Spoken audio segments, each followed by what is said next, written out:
Eu tô de mau humor, tá diferente? Tá diferente. Eu resolvi fazer esse vídeo como, sei lá, o primeiro vídeo do resto da minha vida.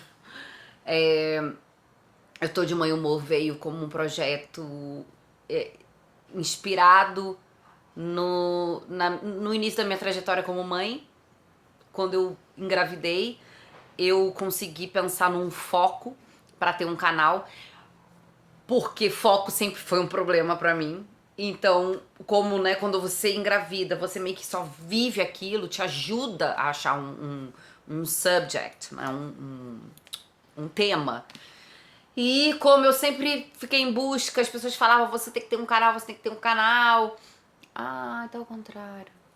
Ai, já viram o problema do foco. E aí eu falei, bom, se eu estava esse tempo todo buscando um tema, eu o encontrei. Então eu comecei Eu Tô de Mau Humor, que foi, eu acho que até 2 anos do Gael, 2 anos. E aí, enfim, coisas da vida foram me levando, problemas foram acontecendo, financeiros, coisas que começaram a impedir que o canal fosse super filmado, editado, e tempo, e um monte de coisa. Mas eu queria, assim, na verdade, o que eu tô fazendo aqui? Eu tenho passado por momentos de autodescoberta, de autoconhecimento, de imersão, que se eu não for postar esse vídeo, que pode ser que eu não poste, eu pelo menos vou deixar registrado, sei lá, pra daqui a um tempo. Eu tenho um que eu já fiz, que eu fiz como uma análise, assim, que eu gravei, eu acho que, sei lá, faz uns 2 anos e eu nem revi, eu não postei, mas esse aqui, de repente, eu acho que eu posso postar como pra ficar registrado mesmo. Eu acho que agora eu tô mais madura também. Eu tinha questões, medos naquela época que me fizeram não postar. A gente olha assim, né, pra se ver, mas a lente tá aqui. Pra que não me deixaram postar. Não me senti confortável, enfim. É, eu não tô falando eu não tô no meu melhor dia. Eu acho que é por isso mesmo que eu falei, vou fazer hoje mesmo. E porque eu ando muito reflexiva, revoltada também. Mas aquela revolta boa, sabe? Aquela revolta que faz você se mexer e se questionar e ir em busca. Eu não vim a passeio. Queria. Gosto de passear, se bem que eu passei bastante na vida, mas assim, desde pequena eu via que não era a passeio aquilo ali, sabe? Eu tava sempre observando, eu tava sempre pensando, né, o que significa, quem são essas pessoas, o que eu tô fazendo aqui, pra onde eu vou. E como o meu dom artístico, como a minha veia artística já corria desde sempre, eu também muito questionei essa minha função, essa minha posição de artista no mundo, desde criança, de olhar assim as crianças vivendo uma vida normal sabe, eu sempre me senti como se tivesse, tô ali eu passando por aquelas situações, mas tinha um outro eu observando tudo. E hoje eu meio que entendo. Hoje eu entendo esse outro eu. Mas que eu não tinha muita ideia, então parecia que eu tava sempre. Não tinha chegado a minha vez ainda. Que eu não tava vivendo ainda. Assim, fui uma criança normal, eu brincava, eu participava, fui adolescente normal, não tive, nunca tive depressão, não tive nada disso, assim, mas era uma coisa de tô ali, mas depois eu questionava aquilo. O meu foco, a minha vontade, né, o meu desejo de ser artista conhecida, de era tão assim natural, tão genuíno. Eu já tinha tudo em mente. Sabe, eu sabia tudo que eu queria ser, várias coisas. Eu sonhava muito, sempre, de palcos, teatros lotados, de estar na televisão, de fazer novela. Eu, criança, eu envolvia os meus amigos sempre nessas brincadeiras. A gente tinha uma brincadeira chamada novela, mas que só acontecia por minha causa.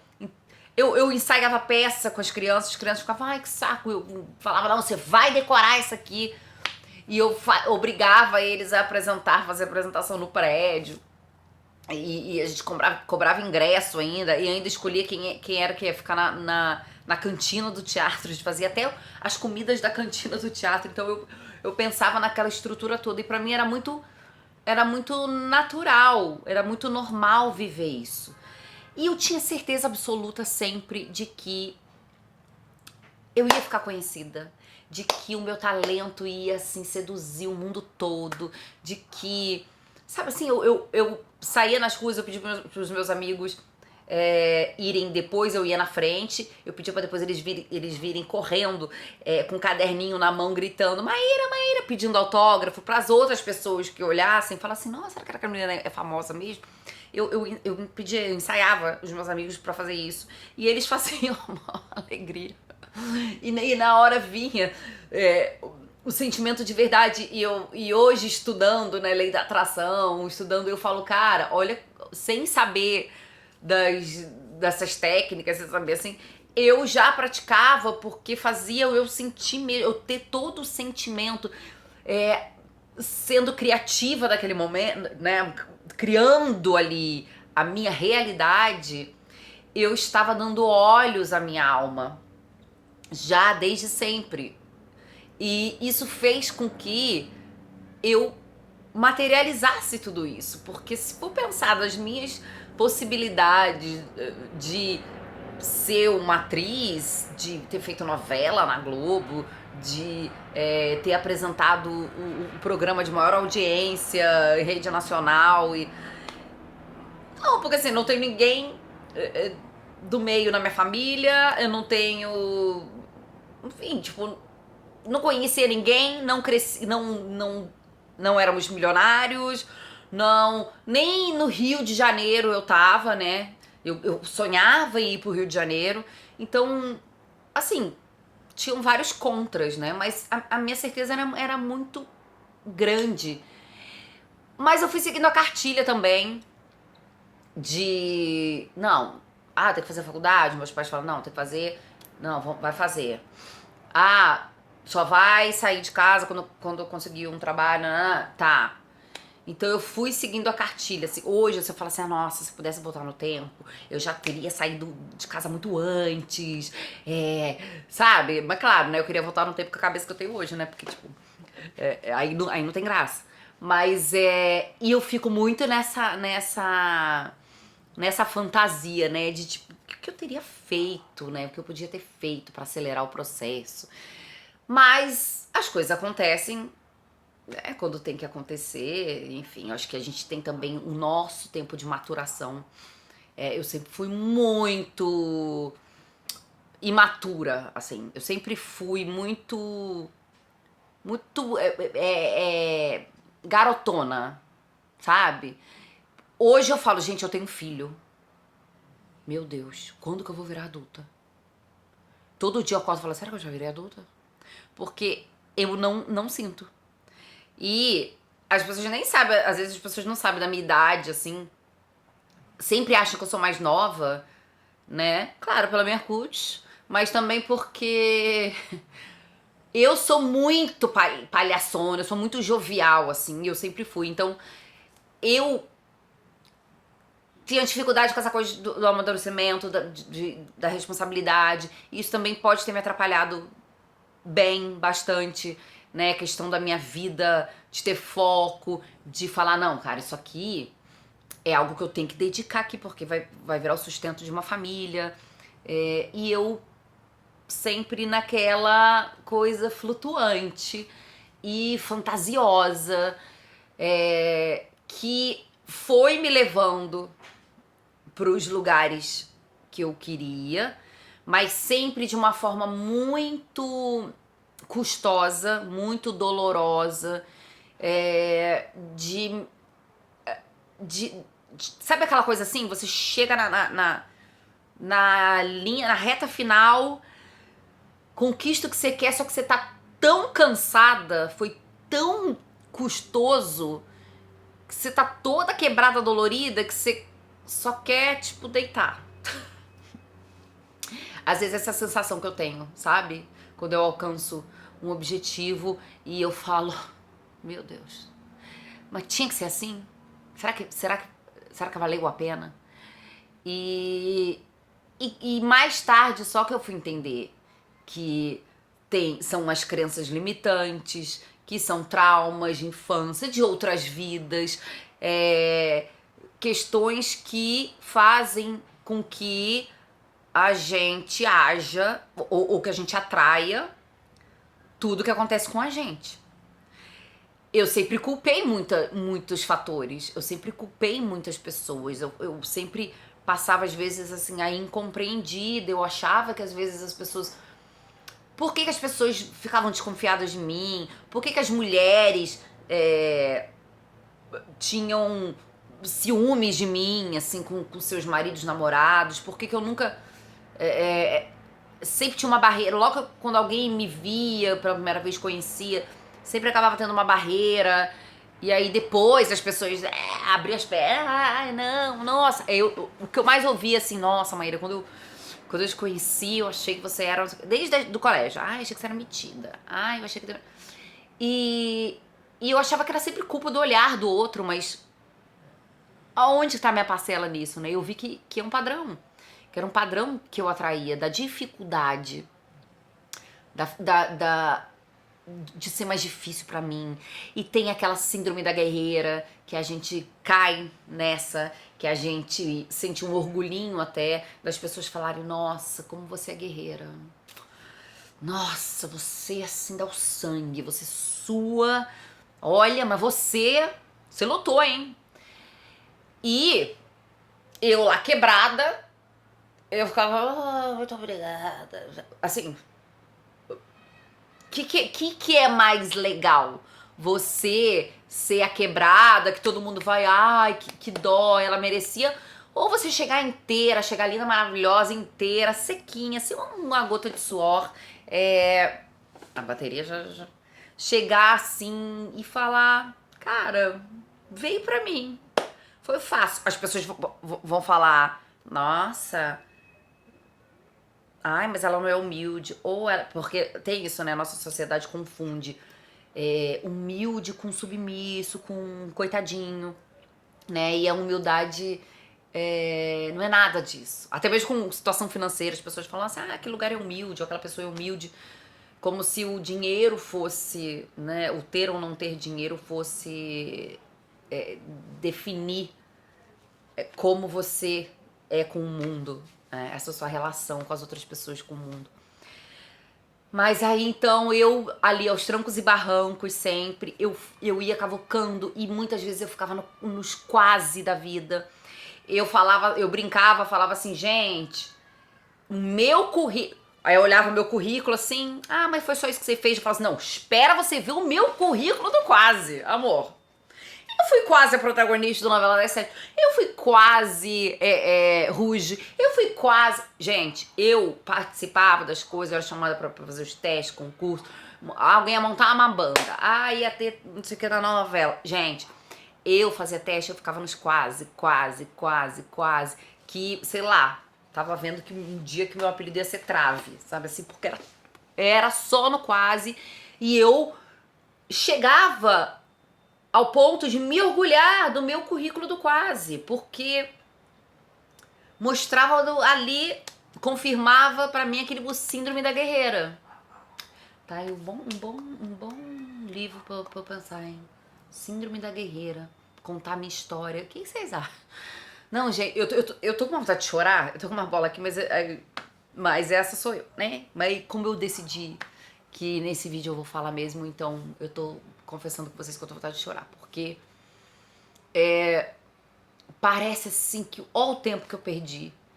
E eu ainda tenho esse sentimento, que também é uma outra síndrome aí, a impostora, né? Enfim, e aí fica a crença limitante do tempo, a crença limitante da idade, que eu falo quando eu podia, quando eu estava, né, no meu auge, quando eu era jovem, quando eu deixei a oportunidade passar. E agora não dá mais tempo.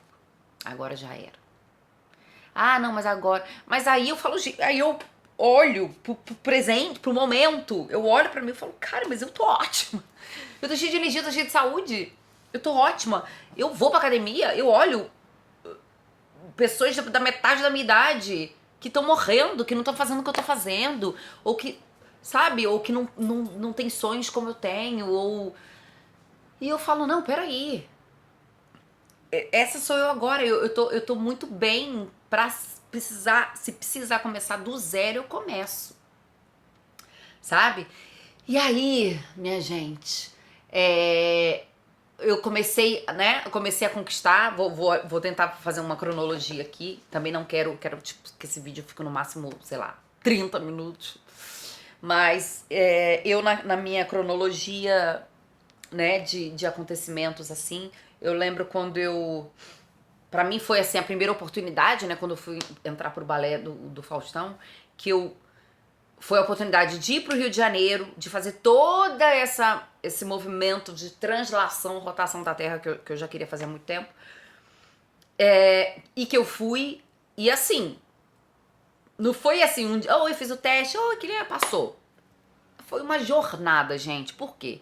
Porque tudo é mais difícil. Porque no pain, no gain. Porque você tem que suar. Porque tudo, né? As crenças limitantes que eu tinha muito forte. Eu acho que também isso vem muito da infância, né? Meus pais sempre foram proletários, funcionários e aquela coisa. Não, você tem que. Nossa, e meu pai, ele trabalhava, a gente morava em Campinas e ele trabalhava em São Paulo. Então eu lia todo dia e voltava de carro. E era assim, sabe? Meu Deus, e eu lembro das pessoas elogiarem, né? Porque ele acorda 5 horas da manhã e ele pega carro, era perigosíssimo. E ele fazia esse trajeto todo dia. E nossa, e era isso que era passado pra gente, assim. Cara, como ele rala, como ele sua, isso que é legal, isso que é um trabalhador, isso que é uma pessoa, sabe? Então, isso sempre foi muito passado, né? De forma inconsciente, consciente, né? Indo pro consciente, mas que era martelado, enfim. E eu acho que também isso está no inconsciente coletivo muito da nossa sociedade. É difícil. Uma pessoa que fala assim, eu consegui isso muito fácil. Ah, foi fácil pra mim. As pessoas não dão credibilidade pro trabalho daquela pessoa, né? É muito, muito louco. Não é que não tenha trabalho, mas quando flui, quando você tá no fluxo, quando você tá curtindo o processo, tá presente ali, assim, fica fácil. E as coisas não vão dando errado, porque comigo, quando eu falo assim que era tudo mais difícil, porque era mesmo, as coisas iam dando errado. E aí eu tinha que, sabe? E aí eu exercia, por isso hoje eu sou solucionadora de problemas, hoje eu sou aquela pessoa que olha todos os atalhos, por quê? Porque eu fui obrigada a fazer isso. Eu fui obrigada, eu sei lá, errar o caminho. Porra, tava todo mundo. Eu errava o caminho, sei lá, ia parar num lugar assim, tipo, 3 vezes mais longe. Aí tô de salto. Aí é pra fazer um teste, que eu tenho que estar bonita. Aí eu pegava, falava, cara, vou tirar o salto. Então eu ia andando, porque acabava o dinheiro. Aí chegava assim, todo mundo, sei lá, a amiga tava lá. Falei, mas por que você tá. Por que você tá assim? Onde você tava? Ih, mas não te conto. Errei o caminho, peguei, eu só tinha um dia da ida, porque eu ia pegar aqui o cacheteste pra volta. Aí chegava com o pé cheio de bolha. Então, assim, essas coisas aconteciam assim comigo. E eu achava lá no meu íntimo, né, que assim, eu mereço mais então agora, porque eu sofri mais, eu mereço mais. Então, esse papel vai ser meu. E não vinha, e não era. E era no quase, né? Então eu tinha muito isso, muito. Eu acho que eu comecei a trabalhar um pouco isso melhor, de... Enfim, conhecer, eu acho que o livro O Segredo, quando o Segredo lançou e teve documentário, o que é isso? Física quântica, metafísica. E eu acho que de alguma forma eu comecei a direcionar um pouco mais essas técnicas e as coisas começaram um pouco mais fluir. Eu fiz numerologia. Quando eu fiz numerologia, eu acho que também tem essa coisa assim, né, de você ter tanta certeza e desapegar. Foi um momento que eu desapeguei muito. Então, várias coincidências começaram a acontecer logo depois que eu fiz a numerologia do meu nome. Aí começaram as coisas assim, uau, uau, uau, uau, uau. E aí, só que assim, a minha transformação não veio de dentro. Eu tava confiando num nome. E só que eu ainda não tinha me transformado. Eu ainda acreditava na guerreira. Eu ainda acreditava que eu não merecia. Eu ainda tinha, enfim, tudo ali que ainda não tinha sido explorado, não tinha sido investigado. Então, foi na época que eu fui conseguindo trabalhos melhores, né? E uma coisa foi levando a outra. Claro que ainda rolava e eu às vezes questionava, falava, nossa, mas eu acabei de mudar meu nome, mas ainda foi suado, ué. Mas numerologia não. Aí eu comecei a contestar. Quando você começa a contestar, a dúvida vem. E aí aquilo abala também, assim. Mas por que, gente? Assim, contestar, dúvida, é porque você não encontrou ainda. Né? Eu sei que assim, a Bíblia, sei lá, as pessoas falam, você tem que ter fé e nem olhar pro lado, e é isso. A dúvida é do diabo. E não, assim, você ter dúvida, você ter curiosidade, você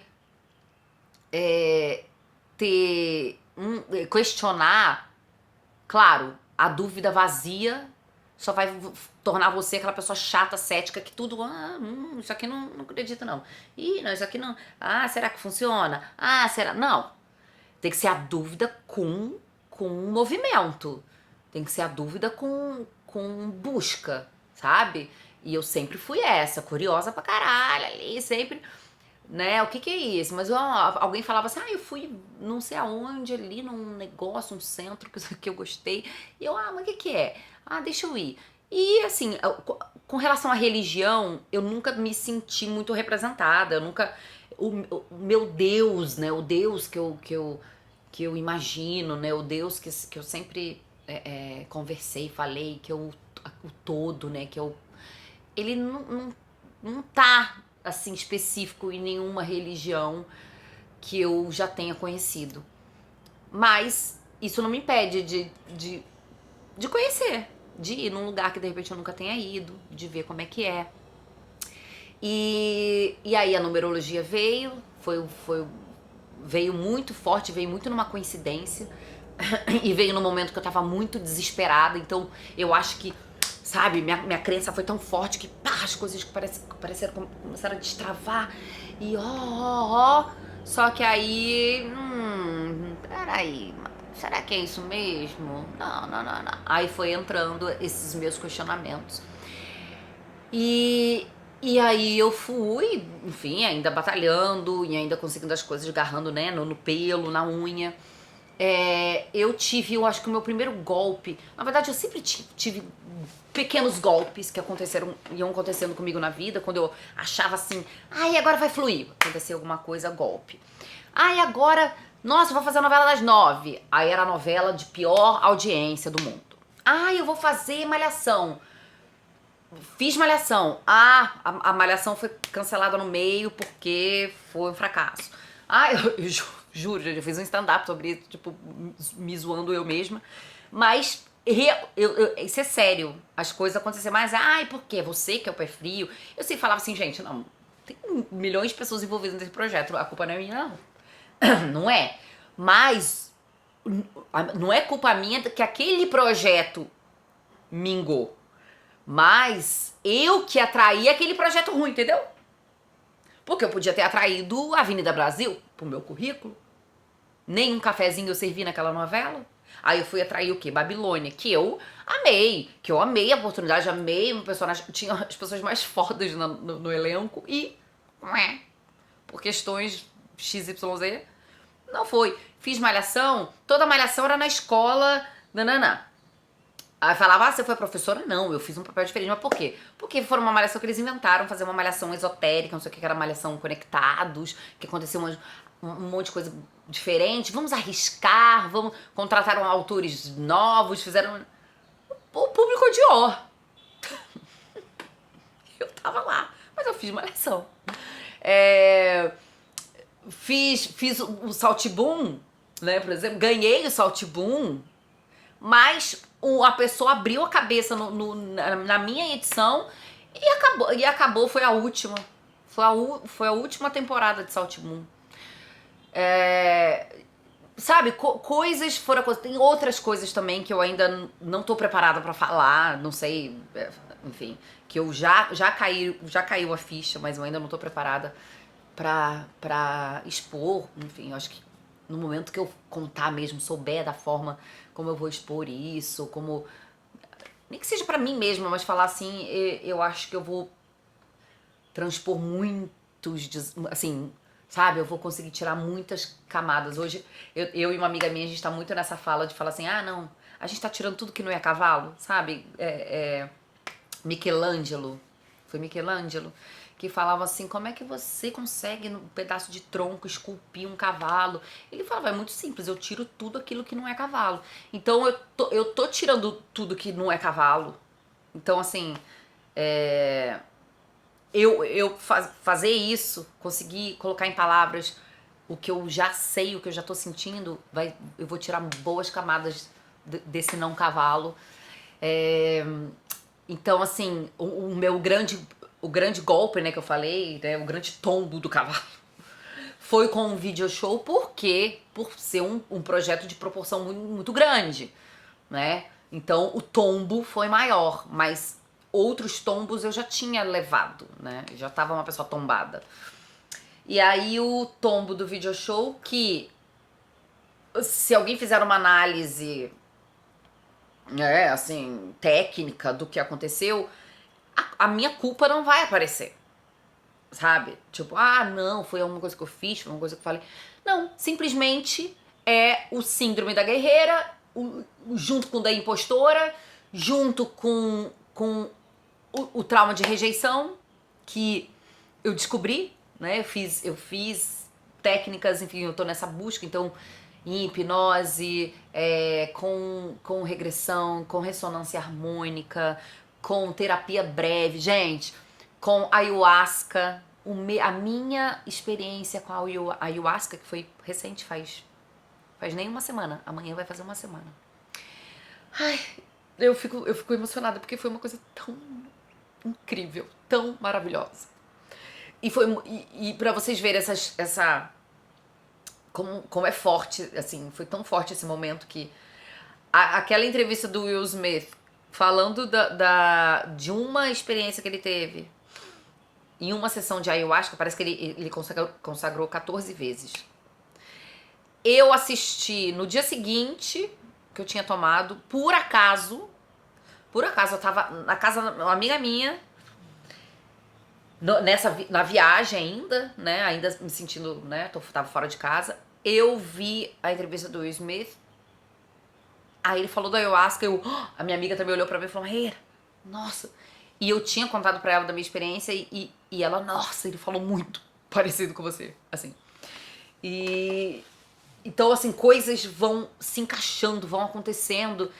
E viralizou a entrevista dele. Acabou viralizando, então, no dia seguinte só se falava em ayahuasca. Não sei se vocês... Tipo, isso foi ontem, tá? Isso foi essa semana.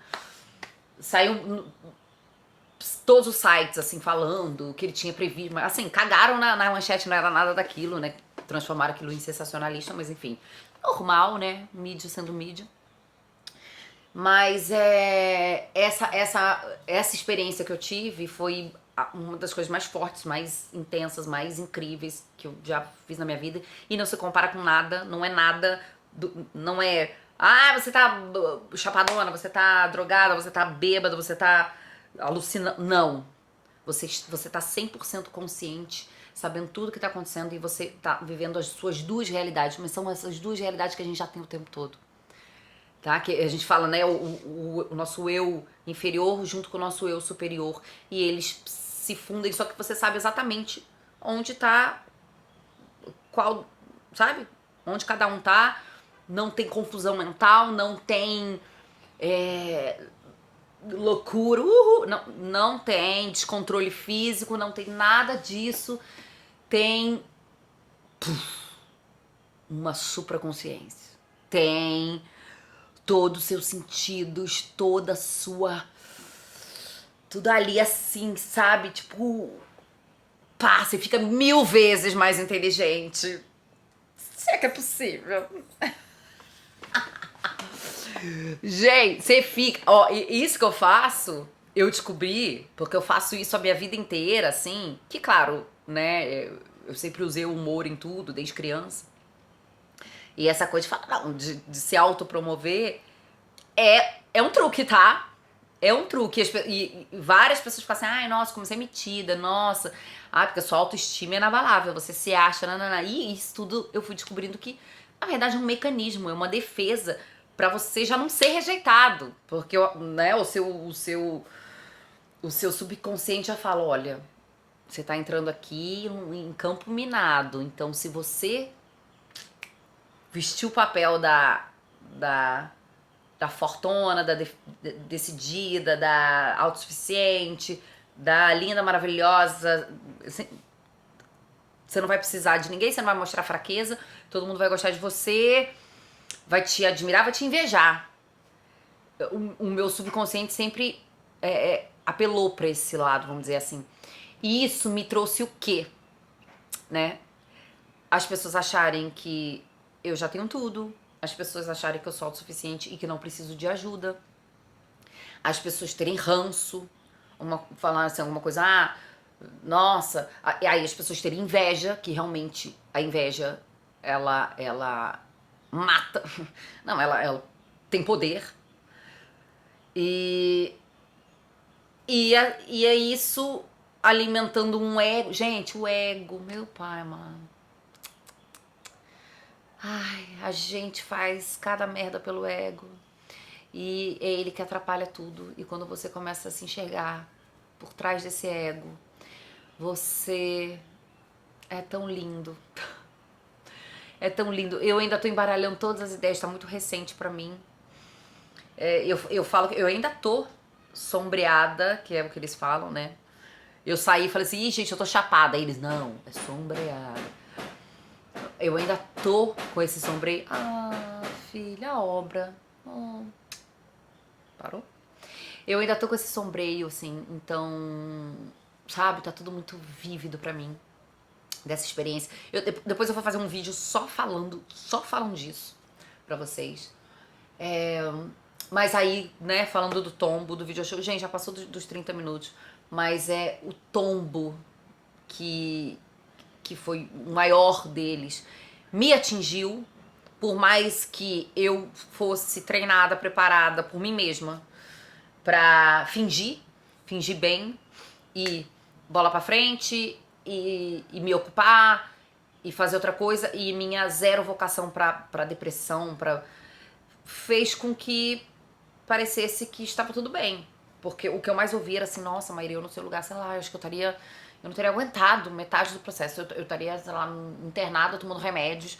E eu pensava assim, cara, eu teria total motivo pra isso. Mas até aí, vem a guerreirona que fala, olha como você é foda. Olha, você sofre calada. Você, olha só. E aí, com esse tombo que vieram esses N fatores externos que aconteceram, mas que hoje eu sei que são internos, são coisas que eu atraía de alguma maneira e que eu atraí durante aquele processo. por até não acreditar que eu pudesse estar ali, que eu não merecesse estar ali. Como? Porque várias outras divas maravilhosas tinham feito teste, e eu achava em algum lugar que, cara, eles vão se decepcionar comigo. E aí foi atraindo um monte de coisa. Até na minha estreia foi difícil, fiz, assim, muitos problemas de produção, muitos problemas de tudo. E que realmente ocasionou no fim do programa. Gente, eu sou aquela que destrói os programas, fecha os lugares, que eu tenho esse stand-up que faz. E é assim, existe, né? Tem outras pessoas do meio artístico. Cara, o importante é você rir disso, que você já aumenta a sua vibração. O humor, graças a Deus, o humor sempre me salvou. Sempre. Tipo, o momento que eu tô tipo, mais, cara, levando mais tabefe, assim, eu olho e já penso numa piada e eu tive isso tão claro pra mim na minha experiência com a ayahuasca, de que o meu caminho é do humor, da alegria, que essa é a minha missão, e eu tava tão em dúvida da minha missão. Eu queria tão ter certeza de cara, o que eu vim fazer aqui. Eu passei, gente, olha, um período assim. Não entrei em depressão, não foi nada, mas foi de uma tristeza interna, muito porque como uma pessoa que faz as pessoas rirem, como que a pessoa pode sentir uma tristeza dessa e sentir que não tem função no mundo, sabe? E isso tudo depois de ser mãe, que é, né, que é a nossa maior função, né, de quem é mãe, de quem escolhe ser mãe. Então eu me vi assim, meu Deus. E aí vem a culpa, vem a culpa de se sentir ingrata, vem né, todas as nossas crenças gritando na gente. E aí eu tô, olha, gente, não, assim, aqui externamente tá tudo ruim ainda. Tá tudo num processo ainda de se encaixar. Mas aqui dentro, os olhos da minha alma já estão vendo tudo lindo, já estão vendo tudo mais claro, tudo pronto, tudo leve. E eu vou tentar de alguma forma passar esses processos aqui pra vocês. Não sei ainda, não tem nada organizado na minha cabeça.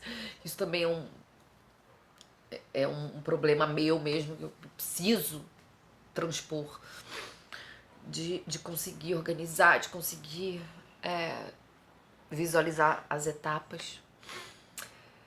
Mas eu tô muito grata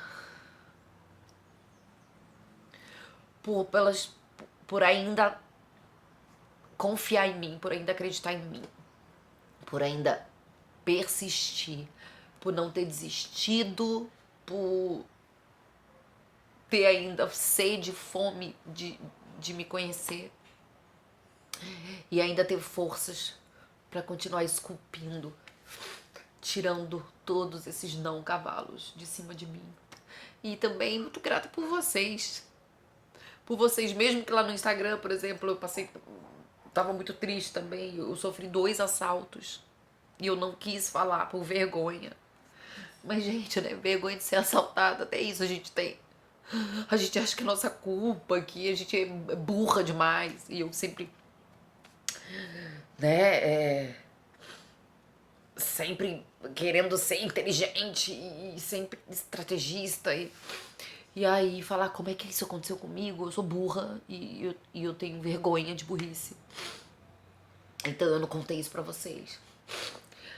E isso foi pra mim um golpe muito grande, mas eu juro pra vocês que se eu pudesse voltar no tempo, pensando no que isso me transformou e no que isso fez eu conhecer e ir atrás, eu ia pedir esses 2 assaltos de novo. Porque foi a partir daí que a minha transformação de verdade veio. De verdade. Que eu comecei a questionar de verdade qual era o meu papel aqui. E o Instagram, que acaba virando muito, né, a nossa vida. Gente, 40 minutos, meu pai amado. Acaba virando a nossa vida, né? Nossa... tudo. E eu que tava sem trabalho, então, assim, o Instagram, eu me agarrei ali, né, com unhas e dentes. E aquela coisa de você perder a sua essência. Não que o que eu tava postando não era eu, mas de que eu não sou só aquilo. E eu também, tipo, não tenho que ficar na loucura de postar toda hora. Aquilo já tava virando, sabe, uma coisa estafante pra mim. Já tava, sabe, eu já acordava e falava, ai, meu Deus. Ai, tem que postar um vídeo. Tem que ser um, ai, sabe? Por mais que eu curtisse o processo, quando eu tava gravando o vídeo eu curtia e eu ficava feliz de ter gravado, só que eu via, cara, não tá batendo isso, sabe? Ao mesmo tempo que são coisas que eu gosto de fazer, mas eu não tenho que... Não tem que doer dessa forma. Não tem que doer. Gente, não precisa doer pra dar certo, pra ser sucesso. Então eu muito engoli essa ficha. Muito. Perdi seguidor pra caralho. Perdi. Voltei assim. Se for ver uma estaca. Hoje. Desceu mais um númerozinho hoje. Eu falei, ai. Deu aquela pontada, mas eu falei, vá com Deus. Não posso. Não posso ficar me agarrando. Aí eu tava me sentindo dessa forma, sabe assim, agarrando na roupa das pessoas, no cabelo das pessoas, tipo, não vá, e tentando manter elas à força a todo custo.